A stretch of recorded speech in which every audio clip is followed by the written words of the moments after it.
আজি যিহেতু গাঁৱৰ নামঘৰত ভাওনা আছিল, দিনৰ ভাগত এনেকৈ গাঁৱত ভাগৱত শোভাযাত্ৰা কৰা হয়। ছোৱালী ওলাই পূৰা ৰেডি হৈ আছে। আমি বাটত আহি ৰখি আছোঁ আদৰিবৰ কাৰণে। সকলো গাঁৱৰ চাওকচোন ৰাইজ গোপিনী সকলোবোৰ ওলাই আহে। ঘৰৰ সদস্য এজনো নাথাকে, সকলো সৰুৰ পৰা ধৰি সকলোবোৰ ওলাই আহে। আমি ওলাই আহোঁ, ইমান ধুনীয়া লাগে নহয় এইটো পৰিৱেশত। সকলো ওলাই আহে, যিহেতু ওলাই গ'লে মানে নিজকে ভাল লাগে নহয় ঘূৰিবলৈ। এনেদৰে ঘূৰি ভাগৱত ঘূৰাই হোৱাৰ পাছত নামঘৰত ভাগৱত ভাগ থ'বৰ কাৰণে আহে আৰু সকলোৱে এনেদৰে গামোচা পাৰি দিয়ে ভকতসকলে ইয়াৰ প্ৰতি খোজকাঢ়ি যাবৰ কাৰণে। আৰু ভকতসকল ইয়াৰ প্ৰতি যোৱাৰ পাছত মানে সৰু ল'ৰা ছোৱালী গাৰ ওপৰত গামোচাখন জোকাৰি দিলে মানে সকলো ফালৰ পৰাই ভাল আৰু বেমাৰ আজাৰ সকলোবোৰ কাটে। এনেদৰে সকলোৱে গামোচা পাৰি দিলে, গামোচা পাৰি ভকতসকলৰ ভৰিত ধৰি সেৱা কৰিলে, আমিও কৰিলোঁ। তাৰপাছত মই ছোৱালীক গাৰ ওপৰত চাওকচোন গামোচাখন কেনেদৰে জোকাৰি দিছোঁ।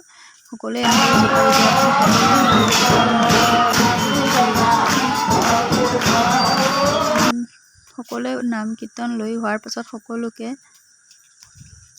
সকলোকে চাহৰ যোগান ধৰা হ'ল। চাহ এটা খাই কৰি হোৱাৰ পাছত ইয়াৰ পৰা সকলোৱে ফটো উঠাত ব্যস্ত। নামঘৰৰ সন্মুখভাগ চাওকচোন ইমান ধুনীয়া লাগিছে নহয়নে? ছোৱালীকো দুখনমান ফটো উঠিব লাগে, সেয়েহে তাইকো দুখনমান ফটো উঠাই দিলোঁ।